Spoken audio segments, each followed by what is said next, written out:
धेरै कुरा प्राप्त गर्न सक्छौँ। सत्सङ्गले हामीले त्यो भगवानको भजन बुद्धि होइन त्यो बोल्ने सबै त्यो राज्य मानिसको कुराहरू पनि गर्न सक्छौँ। सत्सङ्गले हामीहरूलाई समाजमा कसरी आफ्नो धर्मको प्रचार प्रसार धर्मलाई जोगाउन सकिन्छ, धर्म मठ मन्दिरहरूलाई कसरी बचाउन सकिन्छ त्यसको बारेमा हामी ज्ञान प्राप्त गर्छौँ। किनभने सत्सङ्गसँग मानिसलाई समाजमा बस्ने खाने आफ्नो संस्कृति बचाउन धर्म संस्कृतिको संरक्षण गर्नको लागि धेरै कुरा सिकाउँछ। र हामी त्यो तपस्या खालि गरेर हुँदैन, किनभने तपस्यामै लिङ हुन्छ। हामी सत्सङ्ग गर्दैनौँ भने त्यो भएन। राजा महाराजा काल सब कुछ पा लिए। जैसे रावण ने तपस्या करके लंका पा लिए, भगवान शिव को पा लिए। जैसे कृष्ण यशोदा माता तपस्या करके कृष्ण जी को पा लिए। और यहाँ उपस्थित होने का हमारा प्यारा भाई बहनी। आज का विषय है कि आज का विषय है कि वाद विवाद, सत्संग और सत्संग बड़ा की तपस्या बड़ा। तो वास्तव में सत्संग ही बड़ा है, क्योंकि सत्संग से हम सब लोग जुड़ते हैं। जिसको ज्ञान रहते हैं वो ज्ञान बढ़ते हैं। कीर्तन द्वारा सत्संग द्वारा सभी को लेकर चलते हैं। जिसको नहीं ज्ञान रहता है वो ज्ञान हम लोग लेने देने आदान प्रदान करते हैं। क्योंकि वाल्मीकि जी ने एक दिन से अपने मित्र को घर गया, तो मित्र ने वाल्मीकि जी तो तपस्या वो सत्संग का तब वो उसको साथी ने से उसको दिया नाता दिया, तो वो ने तपस्या की फल दी। और उसने को साथी जो आया वाल्मीकि के घर में, वाल्मीकि जी ने उसको घर में गाया तो उसने सत्संग सुनाया। तो इसी ने कहा उसको मित्र ने, आप क्या करा कि हमने इतना वर्ष को तपस्या आपको दिया, आप तो हमको क्षण भर के सत्संग दिया। तो उसमें वो वर्षों का तपस्या नहीं बढ़ा हुआ, क्षण भर को सत्संग बढ़ा हुआ। तो वास्तव में कि सत्संग से तपस्या से बड़ा, तपस्या तो छोटा है, वो तो एकले करता है। किसी वो तो छोटा से छोटा है, वो तो कुछ नहीं कर सकता है, एक एकांत में बैठ के करता है। आज सत्संग से सबके लिए सब वहाँ पर सीखते हैं और भजन करते हैं। तो इसके महिमा तक हम क्या बखान करते बहुत है।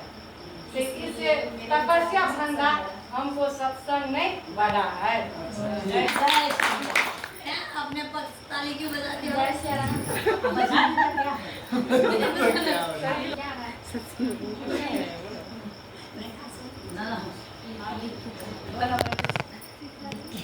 जब तक अपने मन में नहीं क्रांति में ये चीज करो तब तक नहीं होता। तपस्या करके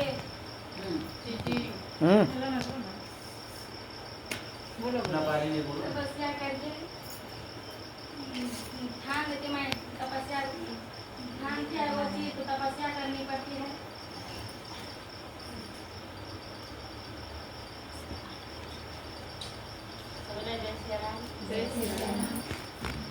मेरो विचारमा तपस्या गर्दा सत्सङ्ग ठुलो छ। किनभने हामी सत्सङ्गकै जुन हामीले प्रशिक्षण दिँदैछौँ, सत्सङ्गकै कारणले हामीहरू गाउँमा गएर आफ्नो धर्म संस्कृति र संस्कारको प्रचार प्रसारण गर्न सक्छौँ।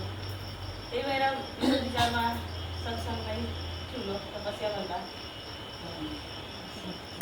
जय सिया राम। जय श्री राम। जय जय सिया राम। जय जय श्री राम। म पनि नेपालीमै भन्छु हैन, मलाई सजिलो नेपालीमै लाग्छ। सत्संग र तपस्याको वाद विवाद चलिरहेको छ। दुईटा छोटो मेरो पनि जाओस्। उताबाट त सत्सङ्गकै प्रशंसा धेरै गरिरहेको छ हैन। तर जब हामी तपस्या गरेर ज्ञान प्राप्त गर्दैनौँ तबसम्म कसरी सत्सङ्ग गर्नु हो कि होइन? जस्तो कि ध्रुव र प्रहलादहरूले पनि त तपस्या गरेर त ज्ञान लिएको हो नि त, हो कि होइन? जब हामी पनि त यहाँ तपस्या गरिरहेको छौँ अनि पो गएर त के भन्छ आफ्नो समाजमा होइन धर्म संस्कृति र राष्ट्रिय जागरणको हामी सत्सङ्ग गर्छौँ। सत्सङ्गभन्दा हाम्रो तपस्या ठुलो हो नि, हो कि होइन?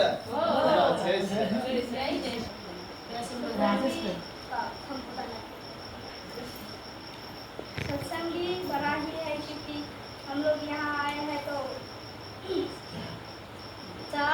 5 बजे से लेके यहाँ दिन भर 11 बजे तक यहाँ सत्संग ही भजन ही करते हैं और मंदिर में भी जाते हैं तो 1 घंटा के लिए 1 घंटा तक सत्संग ही करते हैं और तपस्या करके तपस्या बहुत दिनों की बात बहुत तपस्या करनी पड़ती है पर किसी को तपस्या के फल प्राप्त भी होते हैं और किसी को नहीं भी होते हैं। और जय श्री राम। जय श्री राम। सत्संग से बढ़ के तपस्या बा काहे के आज तपस्या में रहे तब न करे राम जी अयोध्या से निकल के तो आज राम के हुआ गए हमन के एगो बाती बा आज जितना ऋषि मुनि हमें के बा तो तपे करके इतना आगे बा ओकर नाम बा आज कलयुग में आज जौन हमें 6 महीना के तप करे जा उ तपस्या करे जा तब न जाके सब कीर्तन करवा हर कीर्तन करवा सब तपस्या बा जौन चीज मन ने ठानमा तो एगो उ तपेला न त उ न तप करे सकन जौन घर के त्याग ले बाटे एगो तपे क के त्याग ले बाटे तो थोड़े हम ऐती हां तो तपे क के ना आइल बाटे सबसे बड़का तपस्या। जय श्री राम।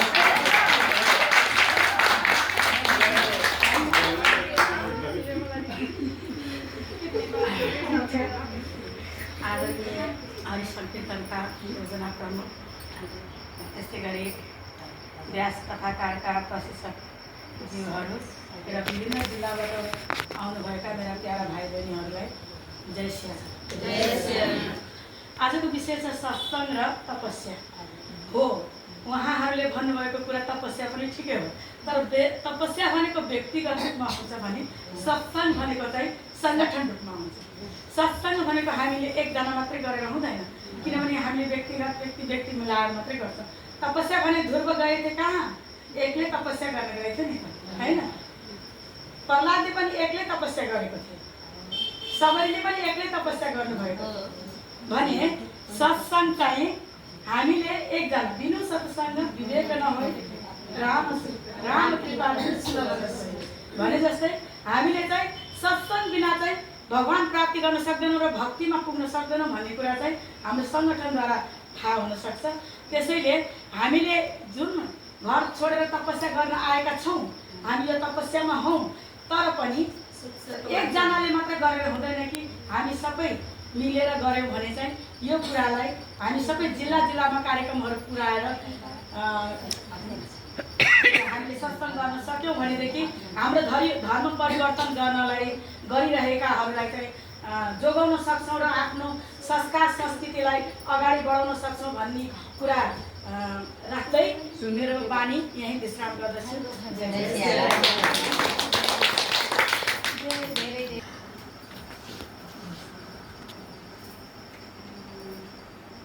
पार्वती भी तो तपस्या करके शिव को प्राप्त करलके और मतलब अपनी हम लोग क्या चल कि कथा सिखेलक तो एगो तपस्या हमें ना जैसे कि पहले घर में तो कथा नहीं सुने छलिए आ तो 6 महीना के मतलब तपस्या के रूप में ऐसे नहीं ना सिखेलक एगो से जाकर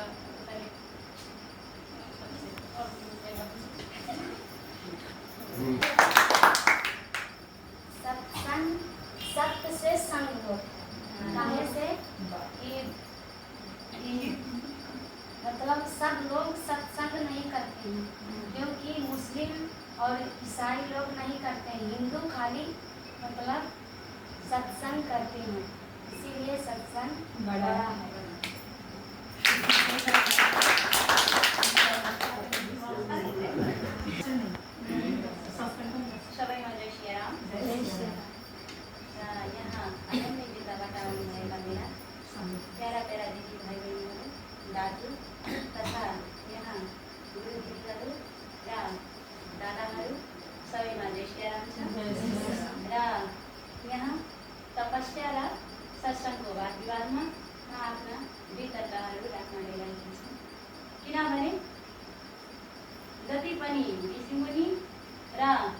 अनन्य भक्त पनि तपकै कारणले भगवानलाई प्राप्त गर्न सकेका छन्।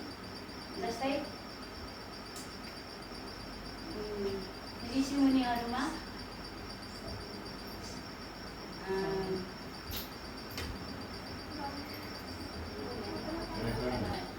वो भी तो तप करके ही राम जी को प्राप्त किए हैं। और सभी ऋषि मुनि जब तप नहीं होता है तो सत्संग का भी हम पे वो जागरण नहीं होता है, ज्ञान बुद्धि नहीं होता है। तप के कारण से वो बुद्धि और ज्ञान का विवेक होता है। तो इसीलिए हमारी ओर से बड़ा तप है। और सत्संग तप करने से ही सत्संग का ज्ञान बुद्धि जागरूक होता है। तप नहीं करेंगे तब तक ज्ञान बुद्धि का प्राप्त नहीं होगा। तो इसीलिए सबसे बड़ा तप है।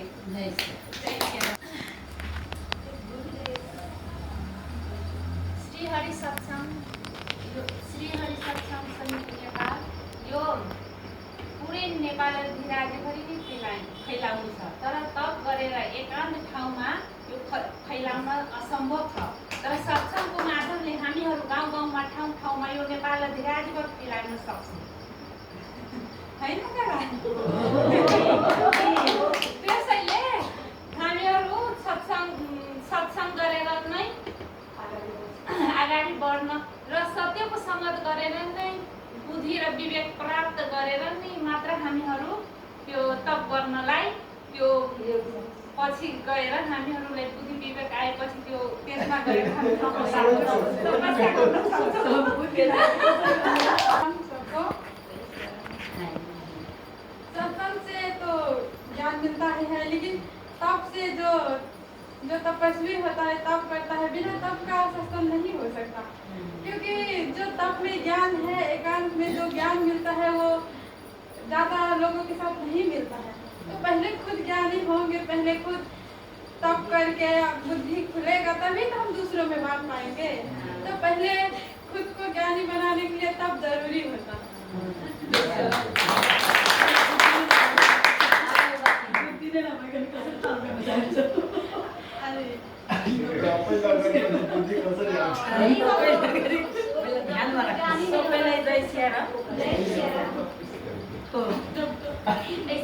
यहाँ हाम्रो धर्म र तपको एकदम तपस्याको त मेरो तर्फबाट म पनि अब सत्सङ्गै तर्फ जबसम्म हाम्रो श्री हरि सत्सङ्ग समिति नेपालद्वारा यो सत्सङ्गको माध्यम नै हाम्रो ठुलो हो। यदि हामी सत्सङ्ग गाउँ गाउँमा गरेन भने, सत्यको चर्चा गरेन भने हाम्रो तप गर्न सक्दैन। किनभने हाम्रो सङ्गठन हो, सङ्गठन त यो सत्सङ्गैबाट नै सङ्गठन भएको छ। तपस्या गरेर त होइन। हामी यहाँ के गरेका छौँ? धर्म ही बसते बढ़ते संप्रदाय को धर्म नहीं कहते, अपना बचना लोग को बचाना, इसीलिए यदि हम लोग सत्संग नहीं करेंगे तो हम लोग को ज्ञान नहीं मिलेगा। तब करते ही खाल नहीं ज्ञान मिलेगा। जैसे कि हम लोग घर सबसे बड़ा सत्संग है। सत्संग यदि सत्य का संगत नहीं करेंगे तब तक हमको ज्ञान नहीं आएगा। तो तब कैसे? तो सत्संग से हमको संगत करना है, सत्य से संगत करना है, तो हम भगवान के पास आएंगे, नाम पाएंगे, तकरा बाद हम तब रहेंगे। जैसे नाम नहीं पाएंगे तो तब कहाँ से करेंगे? वो सत्संग ही बड़ा है।